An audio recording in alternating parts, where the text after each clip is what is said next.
Hey there, this is Dan, you're watching This LTC, and we can do better than this for a title page, right? Alright, I like these colors, but do we have to use the Warcry logo and everything, the official logo? Ooh, yeah, I think we do have to use the official logo, at least for now. I'm still figuring out what I'm going to be doing for my kind of channel look going forward, but the important thing is I wanted to talk about the lists that did well at Adepticon and what that teaches us about the game going forward. Because I think there's a lot of exciting stuff to unpack. We could go forever on this tournament, but we won't. We'll only have a few videos about it. But here are the 3-in-1 or better lists from Adepticon. We've got Kyle Sylvaneth. You saw my, well, hopefully you got to check out my interview with Kyle. Using Skaith's Wild Hunt, the 3 Tree Revenants, an Arch Revenant, a Kurnoth Hunter. Then we have Riley's Gloomspite Gits. I'm hoping to talk about those with the Swolehammer crew. 4 Squig Hoppers, one Squig Hopper boss, 3 Squig Hoppers, and 3 Netters. We've also got Justin's Stormcast Sacrosanct, the 4 Thundercats. Always a legend for having brought that list and done so well with it. Then we have Darcy's Beasts of Chaos, 3 big monsters and 5 gore. We also had a Stormcast Vanguard list of a Knight Azeros and 5 Gryph-hounds. Really great guy. I actually had a few really great conversations with this player, but I didn't catch his name in any of them, so I'm kind of embarrassed. I'm sorry. If you're watching this, please shout me out in the comments. If you ever want to talk about the list and how it ran, I'm happy to, and I'd love to kind of post those lessons on the channel sometime. Then we have Shane's Soulblight Gravelords, really using a wide breadth of what the faction can deliver here with a Vargoyle, a Bloodborne, one of the Cursed City Virkos, Graveguard, Board Swarm, and then a bunch of Underworld stuff and a single zombie. So just kind of a really wide variety of the faction there. And then there is my Skaven with a Storm Fiend and essentially just the Swarm of Pestilence. So there's a few different lessons we can take from these lists, right? There's 7 of them that did very well, and you can kind of spot some trends. So the first trend that I wanted to talk about was speed, and that speed kills. Over here, you've got, for each faction, I wanted to list the 10-inch move hammers that they have, right? There's the Arch Revenant, the 4 Squigs in Riley's list, 4 Thundercats. They don't fly, but they still have that 10-inch move. A Cockatrice, a Knight of Zeros, a Vargoyle. In fact, except for me, every single one of these lists has a 10-inch move hammer. It does make me wonder if Skaven is a bit of a mistake in this meta with the current Toma champions, or if the extreme speed elsewhere is enough, right? So I have those 4 Giant Rats that have move 8, right? That's a lot. And then, everything in Skaven is move 6, except for the Storm Fiend at move 5. But it is, I think, very instructive. My hammer was 5-inch move, is the Storm Fiend. Or you could say my other I have 2 sources of explosive damage in that list. There's the Storm Fiend, and then there's also the Plague Priest's Lead from the Back, sort of cloud party buff, as the Swolehammer crew calls it. Those are kind of the 2 sources of massive damage. So one of them does move at 6 inches and can reach further than that with the range of Lead from the Back. But it's kind of hard to say. In some ways it's very fast, in some ways it's kind of slow because you have to coordinate everyone moving at once. It's an extremely powerful sort of thing to be able to put on the board. It was incredibly powerful for me, but calling it a fast moving hammer I think doesn't really qualify. So it does make me wonder if Skaven, certainly in this meta, probably not the terror that it was in kind of Warcry 1.0. I'd say we're on 1.2 right now. In Warcry 1.0 and even 1.1, Skaven was just an absolute menace. But ever since the points adjustments down, plus the ToC missions kind of favoring these 10-inch move flyers, I do think, maybe they're back down to earth a bit. One really important lesson is there are very few 4-inch move or less foot sloggers. And the ones that are here, all but one of them are chaff models. The only 4-inch move kind of elite powerful unit in this whole array of 3-in-1 or better factions is the Scythe Kurnoth Hunter. And it is using 2-inch reach to overcome that low move, right? Because its charge distance is the same as if it were move 5, right? Because of that 2-inch reach. And then also you can sort of more happily double move it in round 1 to get into position, because you know at least once you're there, you're going to be able to reach a wide swath of the board, right? The Kurnoth Hunter has a very big base. 2 inches on that big base just creates a massive pie plate of threat range. So as far as area control, the Kurnoth Hunter does a lot better job than a normal 4-inch move fighter would do. And I think that's maybe why it's the only slow fighter you see here. For cheap, you know, a lot of these are chaff units. A lot of the slow things that were here were chaff units. Cheap and slow is okay because you cover a lot of the board. As long as you have a lot of them, you cover a lot of the board with them. And so you are actually projecting power a lot better than you would with one elite slow unit. So something like, you know, 4 netters that are slow, yes, but you have a netter in every deployment zone. Now you're threatening the 1 net ability in a whole bunch of places on the board, right? Or Graveguard, where them and the skeletons, none of them are very fast, but once you get them into position, they win their fights, and they're everywhere. You know, so you double move them, and then all of a sudden you're covering the whole board with these terrifying fighters. So I do think that if you have a slow faction and you're putting, or you have slow fighters and you're putting a lot of them on the board, that's fine. But for your elites, man, every successful elite here was doing something out of the ordinary in terms of board coverage. We did not see just random 4-inch move, 1-inch range foot sloggers succeeding at all in this in these ToC missions. So I think that's a really important lesson to take. Is to just think about how much each ToC mission encourages speed, right? Obviously, both the treasure ones encourage speed because you're either running away with a treasure or you are chasing down someone else who's holding a treasure. Scour also, it's pretty clear, right? You have to get to the other side. You have to literally be fast enough to get to the other side. Nexus and Fleeting Glory, those aren't as clear why they encourage speed, but what I would say is Nexus of Fate, because of the 5 different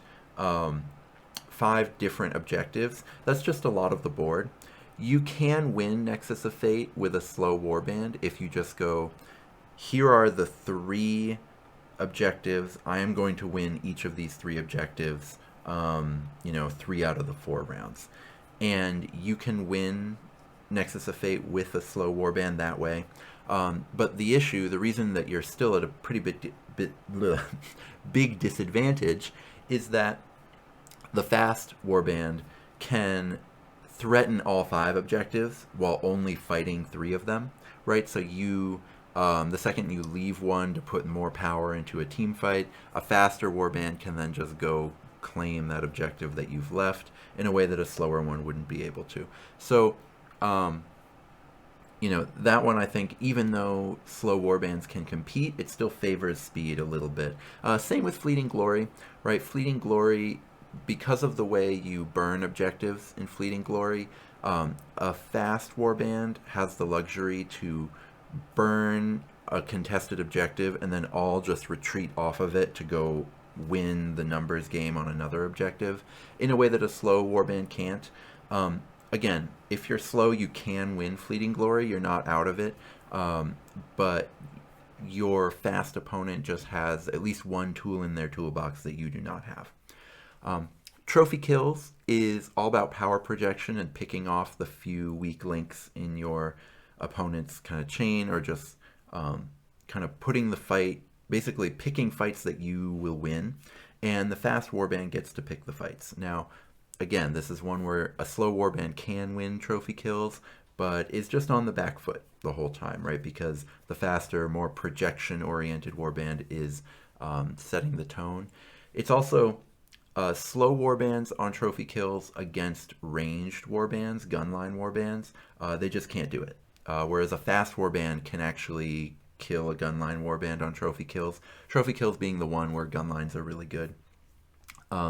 So, with slow warbands, you do have that kind of Achilles heel on trophy kills that a fast warband wouldn't necessarily have. 4 rounds, it was a shame, when in Red Harvest, when they kind of announced this change to 4-round games, I do think it makes it better. I think, for the record, I think 4 rounds is better than 5, and it's better than 3. But in theory, it should help slow factions. It's just that in practice, these 6 missions they've given us in the Tome of Champions, I think all 6 of them specifically favor speed. There's nothing like the one Red Harvest win the center mission, where you win if your leader is within 5 inches of the center, or maybe it's 3 inches of the center, and your opponent's leader is not, where a slow warband can take the first round just rushing into position, and then they can win the fight in the middle. They don't have anything like that in the ToC that's kind of specifically meant to give slow warbands a chance. And so, I think in general, it makes it tough to be slow in this current edition. Now, if you mix in this Red Harvest mission, then that kind of changes things a bit. But at least for right now, I'd say that's what we're looking at here. I also thought it was interesting to think about, because speed isn't the only way that you can project power, right? Like AOS, you currently hear a lot of their content creators complaining about the shooting meta, right? Because that is, in theory, a better, more efficient way to project power across the board. There were 4 shooting lists at the event. All of them ended up kind of in the mid-tables. Either, I think maybe there was a couple at 1 and 3, but most of them, I think, were 2 and 2, or at least 2 of them were 2 and 2. And then the other 2, I'm not sure if they were 2 and 2 or 1 and 3, but pretty inconclusive about whether shooting is, powerful in this meta. And also, you could argue about kind of the shooting choices that were taken by those shooting warbands. It's like, you could kick the tires on that quite a bit in ways that I don't think are conclusive right now. But maybe worth thinking about. But just know that if you are going to bring a shooting list, 4 is not a huge sample, but it is interesting that none of the 4 went 3 and 1. So I do think you need to at least be smart about what shooting you take. I do think, for example, Caradron Overlords does have builds that could do very well in the current meta, but you can't just take any old list of KO and expect to do well. There was a KO, they didn't necessarily do very well. I think you need to really find the balance between balloons and artillery pieces, and I think you really need to think hard about how you're going to do it, but I do think they can succeed. Same with Seraphon. I think Seraphon was the really scary all shooting force before this, and I think you can still create really scary dinosaur lists, but I think you have to put a lot of thought into your list. There was a Seraphon player. I think they went 2 and 2. You just need to be very careful about sort of what you're doing with your Seraphon, and then it's possible to succeed. So, yes, the shooting nerf certainly hurt a lot of these factions, but I think it's too early to say that they've been driven out of the meta, even though you don't see them here. I think that there's a lot of kind of brainstorming to be done there. So now if the shooting question is kind of inconclusive, let's talk about Chaff, right? Because I think a lot of people noticed when they were noticing who was doing really well that total model count was kind of lower, I think, than a lot of people expected, than what the conventional wisdom was before the Tome of Champions came out, and at least, lower than what the conventional wisdom was on my channel back in a lot of previous videos. Now, a lot of that is that the Tome of Champions really helped, right? The fact that they upped the points on Giant Rats and Aether Wings, I think they did fix pet meta a little bit there, and that was really nice to see. I'm really glad. There was a lot of fear of what it would look like with pet meta going into Adepticon. The fact that they fixed it right before was really good, and I think it led a lot of people to wonder, like, if Chaff is over. And I really think that these lists kind of put that notion to bed, in that Chaff is still sort of the backbone of this game. If you look here, I've got all of the lists, and their model counts, again, usually pretty low, but they're all but all but 2 of them running quite a bit of Chaff. So there's also like shooting, there were only 4 swarm lists at the event. However, so they're combined non-mirror record, so not a swarm list fighting another swarm list. But when they fought non-swarm lists, they were 9-5. So 64% win rate. It's a low sample size, but it's starting to creep towards an effective sample, right? 9-5, again, not enough, only 14 matches. But, if we were to double that, it would be enough. I think the null hypothesis on 9-5, the null hypothesis being if swarm lists were a coin flip versus non-swarm lists, what's the chances they would go 9-5? I think it's like 19%. I looked this up a few days ago, unfortunately. But I looked this up. I think it's 19%. So there's like a 1 in 5 chance if swarm lists are just kind of average that they would go 9-5. So you can kind of make of that what you will, right? That's the percentage that this is meaningless. Otherwise, they'd be good. What it does, I think, tell you is that swarm lists don't suck, right? Swarm lists definitely are not terrible. Now, whether or not they're busted and broken or really extra strong is very much inconclusive. But I think it's still very much a valid playstyle. From my observations, based on kind of the way the game swung, it could have easily been 11-3, or it could have been 7-7. So I think 9-5 was probably about right in terms of kind of averaging out. Yes, there were a lot of kind of random events, but it could have been anything.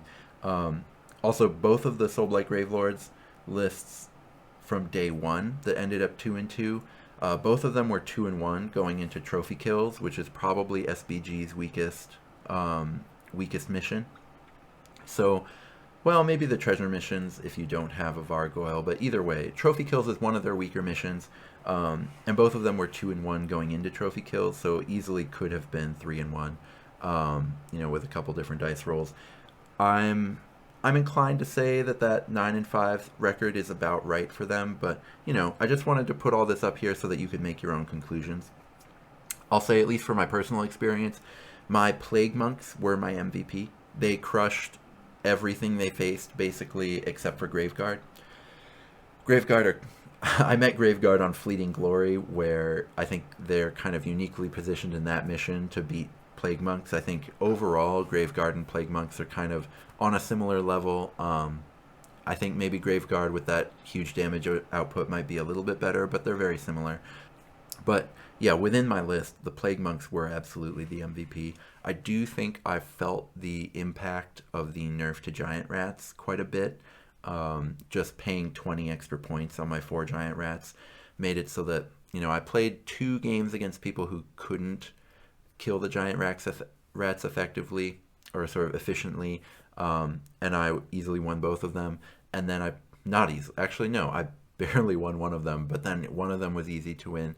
And then I played 2 matches against people who could kill them efficiently, and I was 1-1 in matches, but it felt very uphill in both times. So the Giant Rat nerf really hurt, but the Plague Monk nerf, I didn't really mind it. I think for 75 points, they're still great.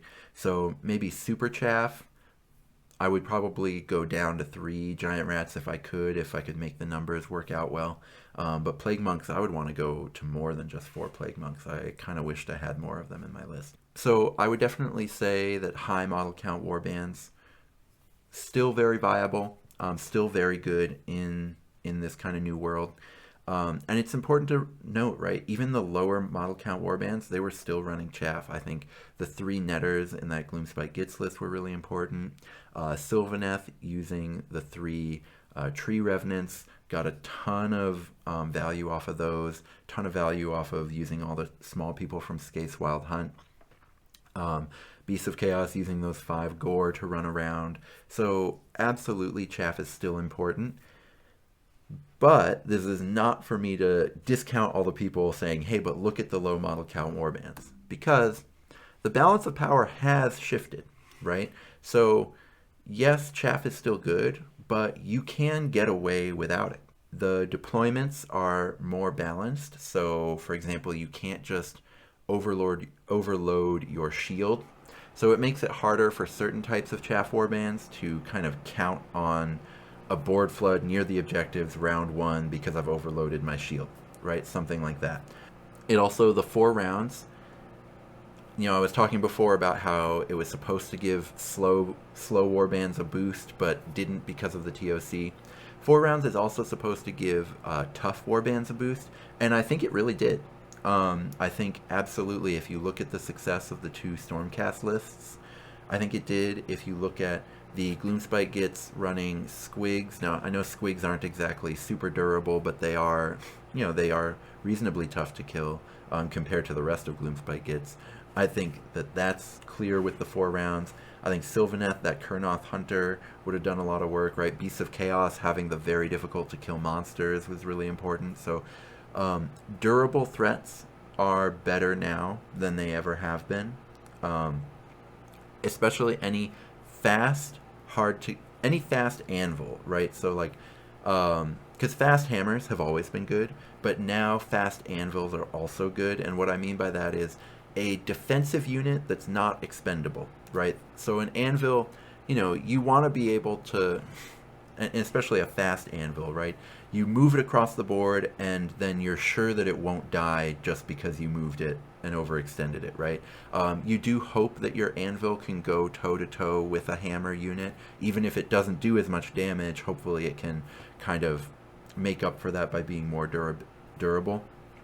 So even though it's not as good at killing small things, being able to move across the board and not die once you get there is a lot more important now that there's 4 rounds than it used to be before. And I think that that's something that, you ignore at your own risk. So I think there's a question that is very hard to answer right now, which is when can you ignore chaff? Because it's clear that sometimes you can.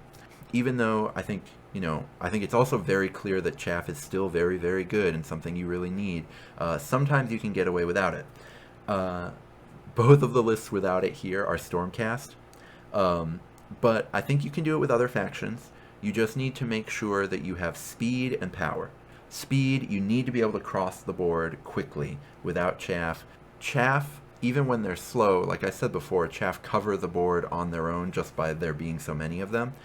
If you don't have them, you need speed to cover the board, or you need extreme ranged power to cover the board. When I played Alicia with her Stormcast, those Hurricane Raptors were very, very powerful, especially now over 4 rounds, because of that shooting covering the board. So you need that. You need sort of the ability to project damage. I've talked about applied versus implied damage. If you have chaff, you can get away with a lot of implied damage because it's like you're creating these bubbles of potential damage on the board. If you don't have chaff, you need to be able to literally apply all your damage all the time. The other thing here is just because you're going without chaff doesn't mean you can forget about the mid-size trap, right? There are only 2 fighters in all 70 of these lists that are between 100 and 175 points. And they're very interesting because they are Gryph-hounds and Verkos Bloodborne, both of whom are very, very fast. Gryph-hounds are very outputty. Actually, Verkos Bloodborne are also pretty damage efficient as well. So they are fast, damage efficient. They are 2 of probably the 5 best mid-size fighters in the game, in the entire game, right? So yes, you can avoid the mid-size trap if you're very cheap, or not very cheap, if you're just like very elite and at the very best end of the mid-size group. But for the most part, you don't see them. And there were a lot of mid-size fighters at the tournaments. On those 2 days, you see a ton of mid-size fighters in a ton of the warbands, and none of them got to 3-1 except for just the ones with these 2 fighters. And again, Gryph-hounds and Verkos Bloodborne are extremely good and I think escape a lot of the issues. I think it's worth doing a quick interlude on the mid-size trap here. I've talked about it just in terms of the basic mechanics of the game, but I think I left a lot on the bone here. And I think it's worth talking about this right now because it is one of the lessons of Adepticon.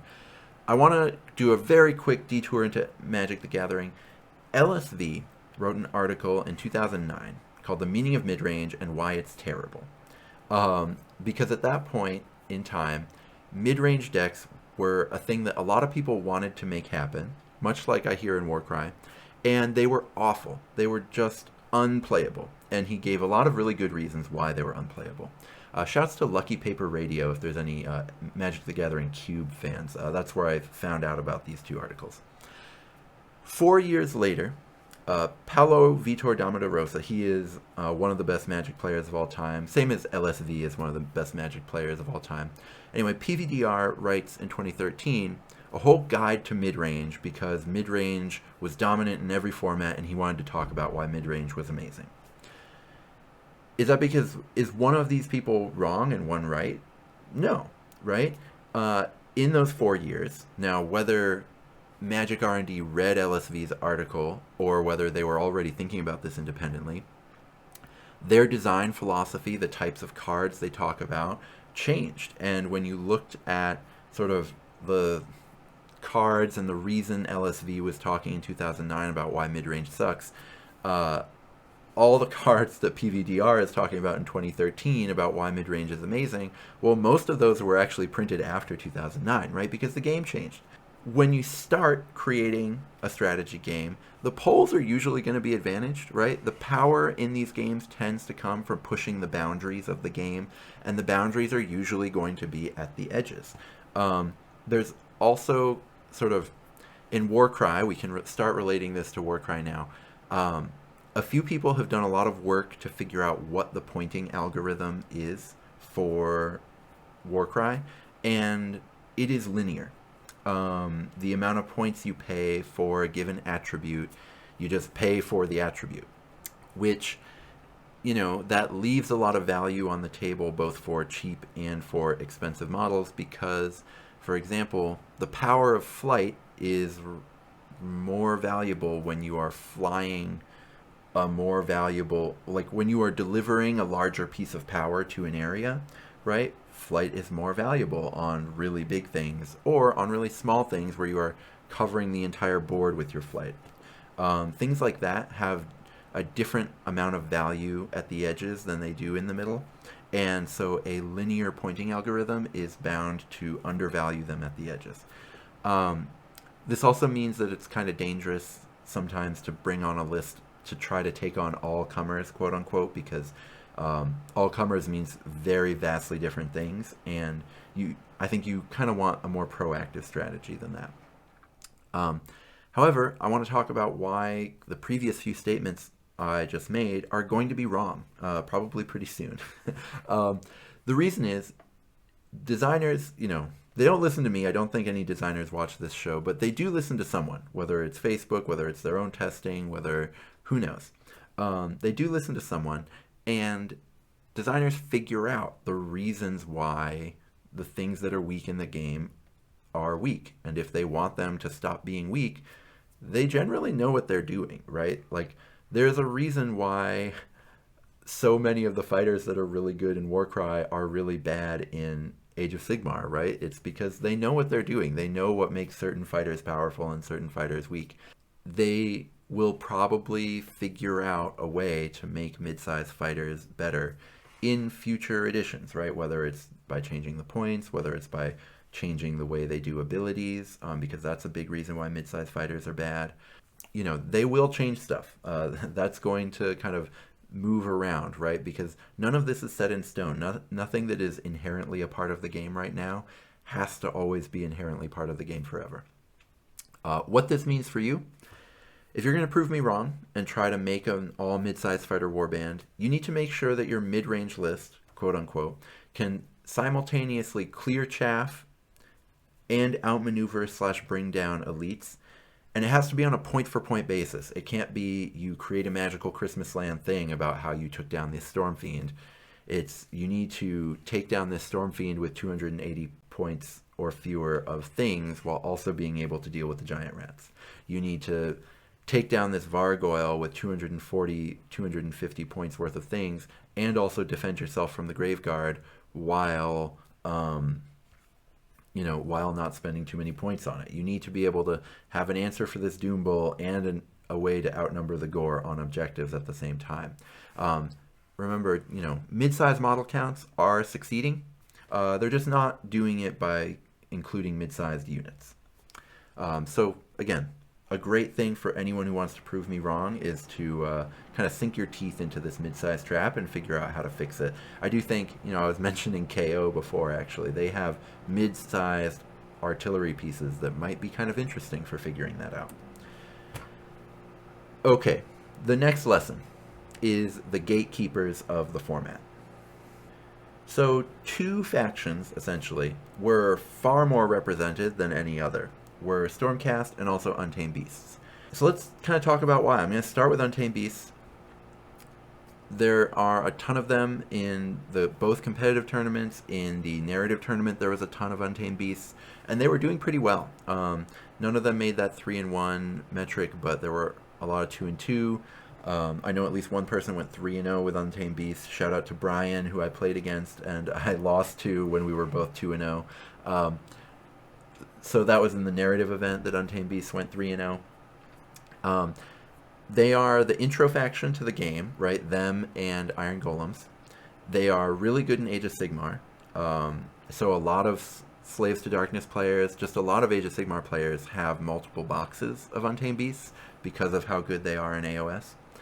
And they're one of the bespoke factions that can still hang with any AOS faction, especially post-ToC, where, we actually saw a lot of the bespoke factions that were good enough to be very competitive with the AOS factions. Some of them got nerfs. So, for example, Corvus Cabal, I do still think Corvus Cabal is good, but they did get nerfed, and, they're not as good as they were. So Untamed Beasts, their competitive list was untouched by the nerfs. One thing went down, one thing went up, and so the list is the same. They can still hang, and so I think that made it so that a lot of people wanted to bring them. So I think if you're going to a tournament, it's probably worthwhile, at least if your tournament is in the United States, it's probably worthwhile to take a little bit to think about how you're going to beat Untamed Beasts. Because again, like I said, they were doing fairly well, even though no one went 3-1 with them. In my experience, if you can kill the Beast Speaker quickly, I think you're in a good spot. Also, if you need to decide if you're going to ignore the cats or if you're going to take them head on. Something that can work with a lot of elite units, and cats are they're 180 points, but they're sort of elite in terms of what they're doing and where the power of Untamed Beast is sort of pointed with that ability. A lot of the time you can kind of feed small chaff distractions to the scary parts of an opponent's warband and then just keep going along in your plan, so you don't ignore them, you just kind of keep them busy. That doesn't really work with cats or any of the bonus attack fighters, right? Anything that can be whipped by another fighter to get bonus attacks doesn't really work with them because they get more activations than they are models, right? Essentially each cat has 3 activations. So because they're so activation efficient, you can't just keep them busy with chaff fighters. You need to either go at them head on and just go kill the cats, or you need to literally ignore them and just kill everything else and force the cats to deal with your whole warband, and they probably won't be able to, right? So the main thing I learned is you can't ever go halfway with them like you can with a lot of other sort of really scary parts of people's factions. And I think that's interesting because with Stormcast it's very different, right? So Stormcast were the other gatekeeper. This surprised me more than Untamed Beasts did, and it really shouldn't have. Stormcast are the intro into the setting. Because I obsess about Warcry, I think all the time about Warcry, I don't necessarily think of Stormcast as the intro faction, right? Because, I think about AOS a little bit, but a lot less than I think about Warcry. And so I just don't see SCE as my intro faction the way I see Untamed Beasts as my intro faction. But they are, in fact, the main faction that everyone is given, that everyone lots of people have in their basement. So they're going to be at all these tournaments, whether they're good or bad. You saw Stormcast players run the whole gamut from 0-4 to 3-0-1, 3-1, 1-3, and 2-2. I mean, every record that was possible to have, Stormcast had it at this event. They also have 4 different sub-factions, which means there's just a bajillion different ways to play Stormcast. So if you have all Stormcast, you'll probably never get sick of them in Warcry because there's just so many different ways to run them. So I do think that you need to think about how you're going to beat Stormcast if you're going to go to an event. So the first thing is most of them are really high toughness, right? Stormcast were probably the biggest benefactor of the Tome of Champions sort of giving a break finally to Toughness 5 fighters. A ton of Stormcast came down in price, and it really, I think, changed how they play in a big way. Now all the Stormcast lists have much fancier Stormcasts. I talked in my competitive tier list about how I was interested but skeptical about how much better the ToC really made Stormcast, and I think it did. It did make them better. If you're going to go up against Toughness 5, you want either Strength 5 or Strength 3. You don't want Strength 4. Strength 4 really gets punished by Stormcast, and that's going to be a thing where it's okay to have a warband that's mostly Strength 4, but you need some other plan to deal with Stormcast. Strength 5, right, because you get to hit on 3-ups. Strength 3 is good because you get the same output against them that Strength 4 does, but you're paying fewer points. So on a point-for-point efficiency standpoint, Strength 3 actually holds up pretty well against Toughness 5. Then kind of actually playing Stormcast, you can do a little bit more to tie Stormcast up with Chaff. They don't have a ton of like bonus attacks, bonus damage, stuff like that, so you can keep them busy. But you know, it's going to be an entire warband of Stormcast, right? So you do have to collapse really hard on the ones you need to remove.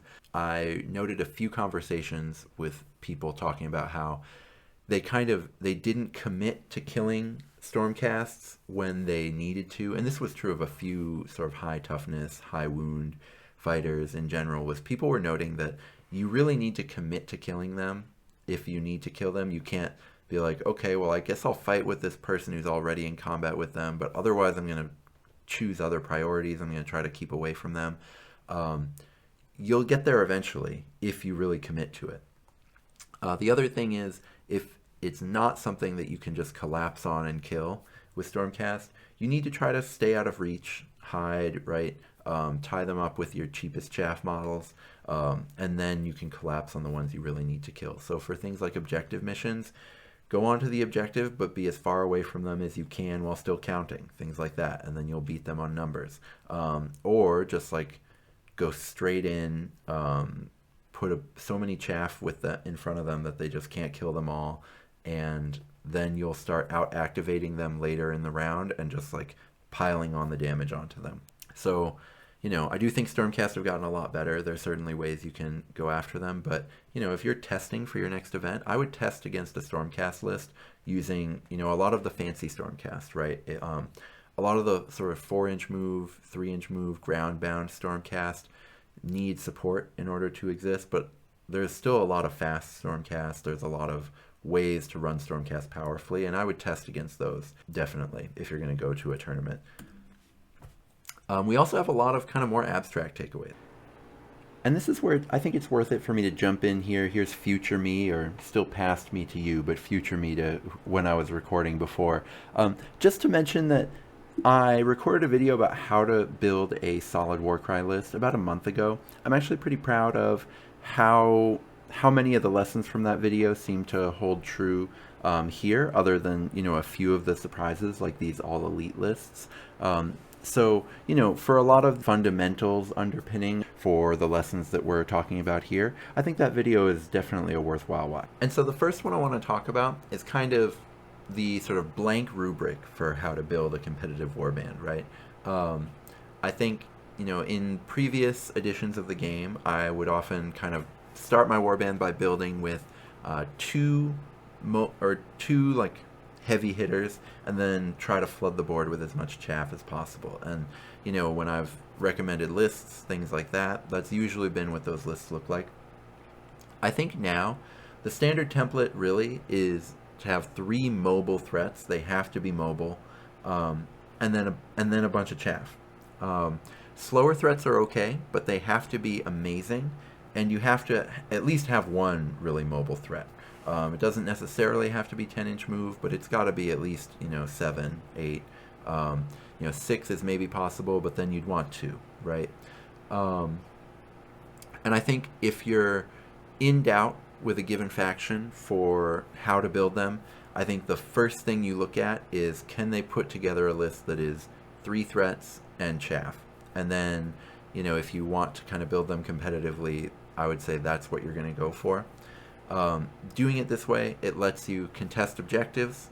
It lets you, when I call defend from blitzes, I'm going to talk about this more, but basically, if your opponent is right up in your deployment group's face right away in round 1, which I think a lot of people were trying to do in the tournament, having a big time threat in each deployment group lets you defend from that much more effectively.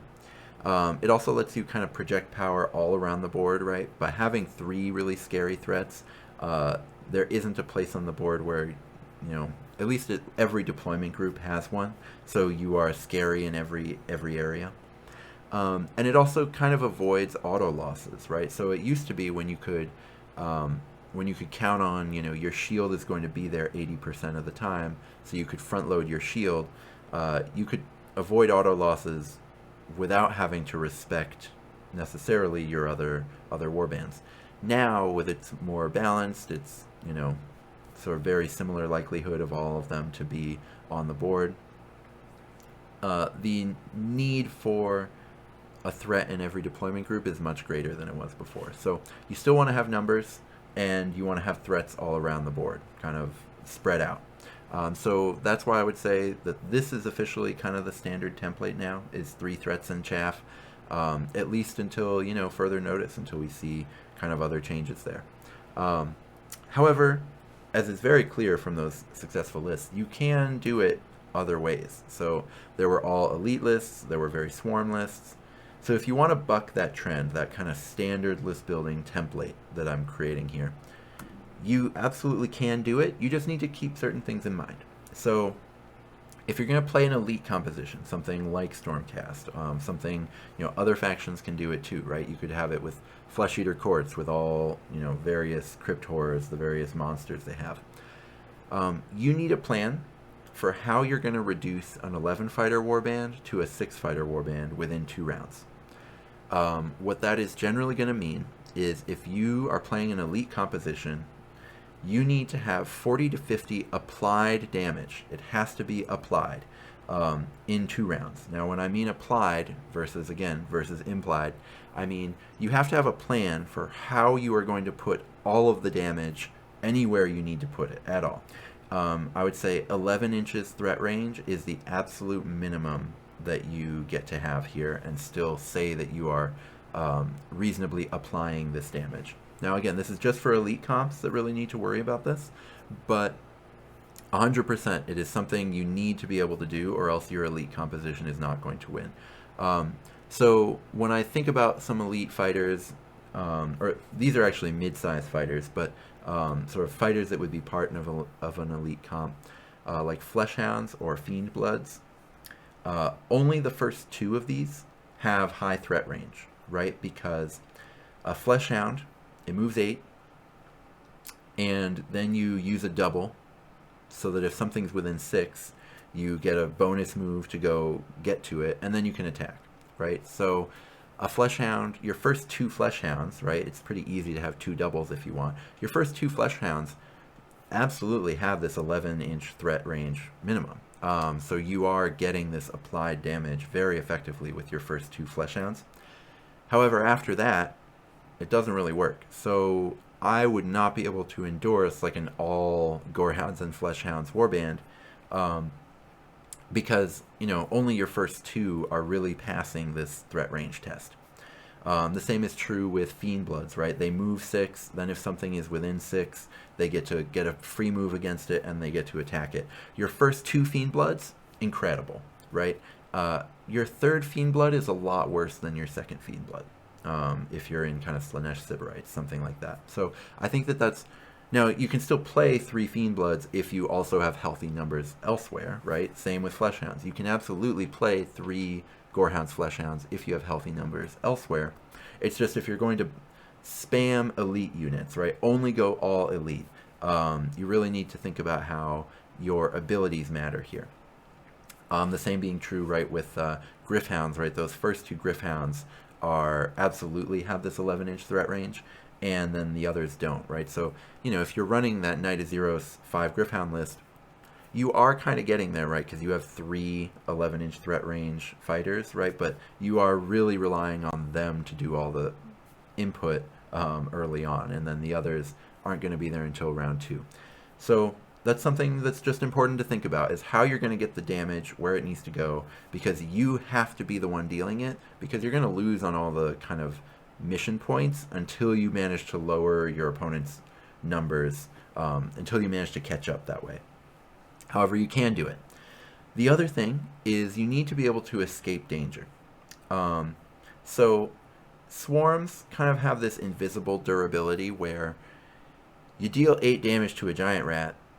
It's as if that, you know, that giant rat only had 4 wounds, but it's as if it had 8, right? So swarms get the ability to, they waste your activations killing them because you can't activate efficiently killing them, or at least it's difficult to, right?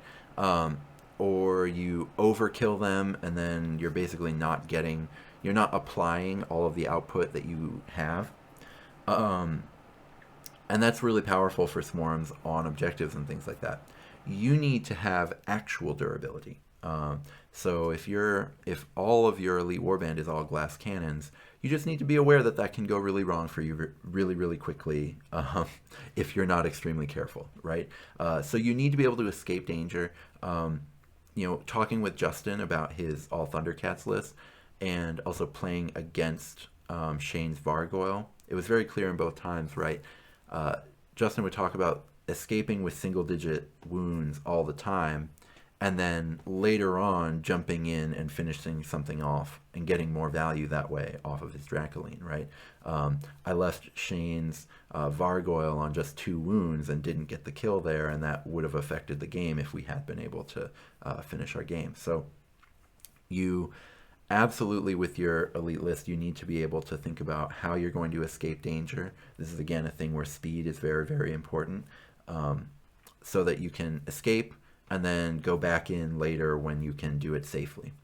That's going to be just very, very important for having these elite lists, because you need to be, again, dropping your opponent's numbers down without yours dropping, and that's how you win on points later in the round. You also just need to have a board coverage plan for Fleeting Glory and Nexus of Power. You know, whether it's I'm going to cover these objectives, whether it's I'm only going to focus on these 3, if it's Nexus of Power, right, I'm just going to ignore those 2, and I'm going to make sure I win on all 3. You at least need to think about how you're going to do it, and you need to be kind of putting it to the test in your mind, at least thinking about how you would attack that plan. If your plan is just table the opponent, that only works if you really can, in fact, table them. So you just need to, you know, make sure that you're kind of taking a look there. So again, absolutely, you can win with elite compositions, but something you need to consider. Swarm lists. If you want to buck that, again, that template of 8 elites with the rest chaff, you can go fewer elites if you want, but there's a lot you need to consider because you are giving up so much value, right? Every deployment group needs to have a plan for a dragon dropping down out of the sky and killing one of them. Dealing 8 damage just out of the blue in round 1. You need to think about, are you going to collapse on it and bring it down? In which case, can your deployment group even do that if you just straight up lost a fighter without it ever getting to activate? And if you can't do that, how much value can you gain by just scattering and running to the objectives, right? Because if you scatter and take the objectives there, and your opponent just does the same thing the next round, are you losing fighters too quickly for you to actually win the match, right? You need to have a plan for that on every single deployment group. I think one thing that was a flaw in my list is that 2 of my deployment groups could absolutely handle that. 1 could not, and I did get punished for it in a game. So you also, so as long as you think about that, you're going to be okay, first of all. You also, I think, need a power projection plan for trophy kills. Trophy kills in particular, it favors lower model count warbands. It's only slightly, but it is something you need to think about. So a lower model count warband, you know, there's just fewer things, there's fewer weak points for you to just kind of pick one off and get out, and then they can usually pick one fighter off from you. They're pretty much always going to be able to do that, so you need a plan. If you kill something in round 2, like if you kill an elite in round 2 and you kill an elite in round 3, you're probably going to win that game. So you have to be able to do it.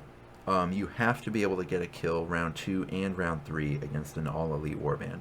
And getting that round 2 kill is going to be tough, right? You're going to need to put it out, you know, put out your damage very quickly, very effectively.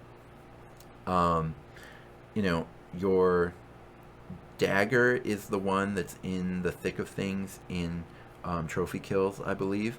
That was why my Storm Fiend, because that was my one just singular threat. That's why that was in my dagger, right, is the hope that you can rush it forward and kill something right away, even if they have an elite. So, yeah, that was my plan. I never faced an elite warband in trophy kill, so I didn't find out if it was good enough, but you just need to make sure that you're thinking about what you're going to do on trophy kills, how you're going to project power. And if you're playing the base game, you know, obviously swarm comps are much better than in the base game than they are sort of in the newer world, but some of them have still been kind of hit with points changes, and it is just generally a thing you need to think about in swarm compositions, is how you're going to get kills, especially if your chaff is pretty slow. So, last, for the abstract list building, right? So let's say you're following the template. How do you beat the other lists that are following the template? This is a hard question, and I'm just going to straight up say that I don't know the answer. If that answer were easy, we really wouldn't have much of a game. But I do have some hints towards the answer. And the first thing is that quote-unquote nets are very good here. If we are upping the number of big elite threats that we have in the game from 2 to 3 basically, that means that nets are a lot better than they used to be. Now, every different net ability has very different effectiveness, right? There's the Gloomspite net, the Soul Render net, Doomweavers, Bloodrack Medusas, the Contorted Epitomes, kind of super net basically, just skipping their turn instead of making it so they can't move. So keeping in mind, you really want to keep in mind basically how effective your particular net that your faction has access to is. But, it is absolutely going to want to be something that you're doing a lot of, to kind of lock these big scary threats in place so that your scary threats can do things, be effective and be unhindered. And so that your chaff doesn't have to worry about just getting murdered everywhere on the board because of these big scary threats. So absolutely, if your favorite faction has access to one of these disruptive abilities, test it out at least. At least just try it out and see if you like the playstyle there. It also makes me wonder, a lot of factions have movement reducing mechanics. Not a lot, but a few do.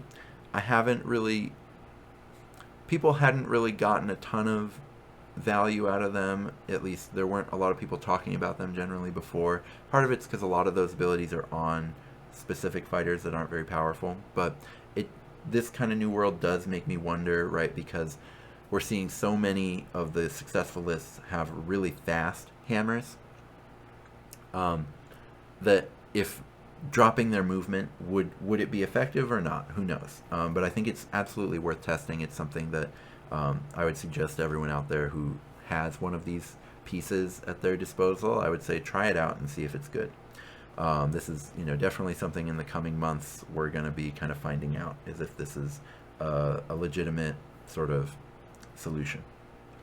The other thing here is it's going to be really important to pick the right elites and the right chaff. This is another one where I don't have a great answer for this, but it is something we're going to learn a lot about in the next kind of 6 months or so, is